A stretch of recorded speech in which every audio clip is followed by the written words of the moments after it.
بسم اللہ الرحمن الرحیم۔ السلام علیکم ناظرین۔ ایک ہوٹل میں ایک بابا جی برتن مانجتے تھے۔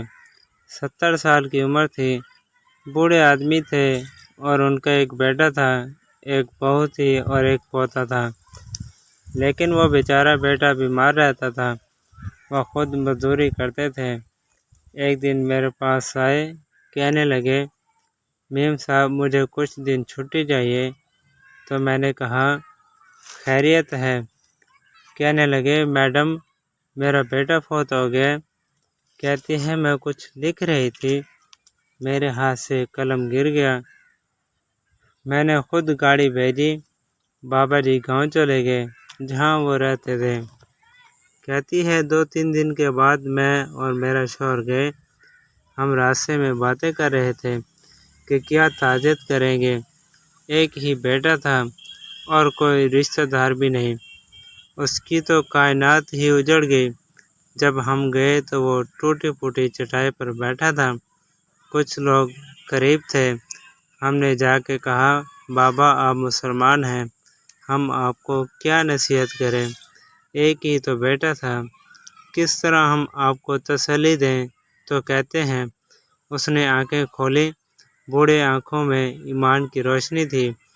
کہنے لگے بی بی کیا تعزیت کی بات کرتی ہو، میں نے کوئی پیسے جمع کرا کے بیٹا لیا تھا، خدا نے فضل سے دیا تھا اور عدل سے لے لیا، میں اپنے رب کے فیصلے سے بڑا راضی ہوں۔ اللہ اکبر۔ وہ جو خاتون کہتی ہیں کہ میں نے بابا جی سے کہا کہ چلو 1 مہینے کی چھٹی کر لو، تو کہنے لگا کہ نہیں میں مسلمان ہوں، محنت کی روٹی کھاتا ہوں، میں انشاءاللہ 2-3 دن کے بعد واپس آ جاؤں گا۔ کہتی ہے وہ چند دن کے بعد آ گیا، اللہ کی قدرت کے ابھی 2-3 ماہ گزرے تھے کہ پھر آ گیا اور کہنے لگا میڈم چھٹی چاہیے کچھ دنوں کے لیے۔ میں نے کہا خیریت؟ کہنے لگا وہ میری بہو بھی فوت ہو گئی ہارٹ اٹیک سے۔ کہتی ہے اب میں تڑپ گئی اور عیسائی ہو کے میری آنکھوں میں آنسو آ گئے۔ میں نے کہا گھر کا دروازہ بند ہو گیا، اب یہ بیچارہ کیا کرے گا؟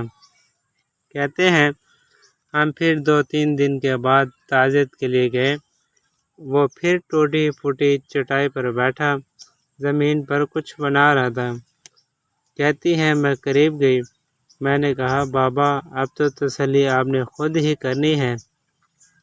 اس نے آسمان کی طرف دیکھا تو کہنے لگا بیٹی کوئی پریشانی نہیں ہے، میرا بیٹا بغیر شادی کے بھی تو فوت ہو سکتا تھا، بس میرے مالک نے جب چاہا جیسا چاہا، میں انشاءاللہ 2-4 دن کے بعد آ جاؤں گا۔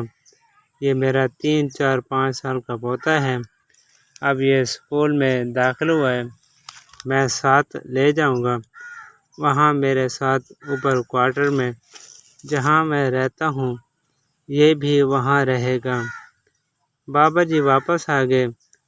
کبھی کبھی میں چھت پر کھڑے ہو کے دیکھتی کہ دادا گھوڑا بنا ہوا ہے، وہ سویرے سویرے اٹھتا، اسے سکول چھوڑ کے آتا، شام کو لے کے آتا، بہت پیار کرتا تھا۔ 3ری منزل پر ہم نے ایک کوارٹر دیا ہوا تھا، وہاں دادا پوتا رہتے۔ ایک بار پوتا اوپر والی منزل پر کھیل رہا تھا کہ اس کا پیر پھسلا اور وہ گردن کے بل زمین پر گرا، مجھے خبر ہوئی تو میں نے دوڑ کے ایمبولینس منگوائی۔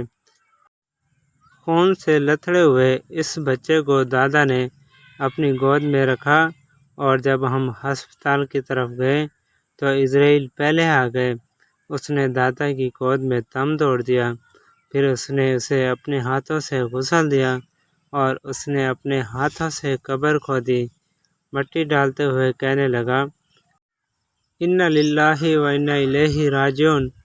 مٹی ڈال کے جب وہ واپس پلٹا تو میں اسے بازو سے پکڑ کر اسے اپنے منہ کے قریب لائی اور میں نے اسے کہا کہ بابا جی تو ٹوٹ گیا ہے، تو بکھر گیا ہے، تو یوں اس نے ہاتھ رکھے اور آنسو جھٹک دیے۔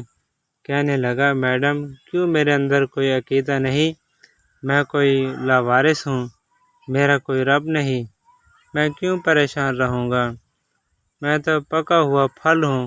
تھوڑے دن گزریں گے میں بھی قبر میں جاؤں گا، اور جب جنت میں جاؤں گا تو اللہ تعالیٰ میرے بیٹے سے بھی ملاقات کرائے گا، میرے پوتے سے بھی ملاقات کروائے گا۔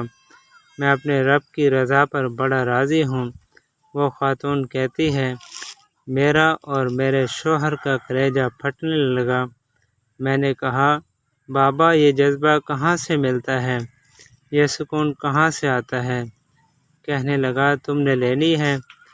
میں نے کہا ہاں، تو کہنے لگا، تو بھی میرے نبی صلی اللہ علیہ وآلہ وسلم کا کلمہ پڑھ لو، اللہ تجھے سکون عطا کرے گا۔